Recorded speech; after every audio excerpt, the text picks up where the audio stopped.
Jagaddhatri, jug, ঘরে আছিস গা? বলি ও জগ। কে?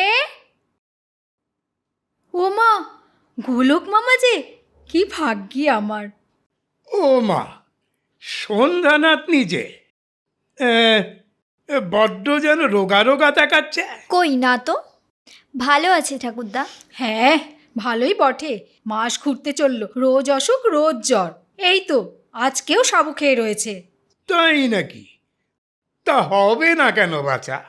কোথায় আজ কোলে কাঁখে ছেলে পুলে নিয়ে ঘর কন্যা করবে? তা নয়, তোরা ওকে টাঙিয়ে রেখে দিলি। পাত্রস্থ করবি কবে? আরে বয়সটা যে। কি করব মামা, একলা মেয়ে মানুষ, কোন দিকে সামলাবো? তোমাদের জামাই যে এইসব ব্যাপারে কোনো গ্রাহ্যই করে না। তার তো শুধু ডাক্তারি নিয়ে উন্মত্ত কিনা। আমার এখন মাঝে মাঝে মনে হয় সব কিছু ছেড়ে ছুড়ে দিয়ে ওই শাশুড়ির কাছে পালিয়ে গিয়ে সেখানেই বাস করি। তারপর যার যা আছে কপালে হোক গিয়ে। পাগলটা এখন করছেটা কি? একেবারে পাগল হয়ে গেলেও তো বাঁচি, ঘরে শিকল তুলে আটকে রেখে দিই।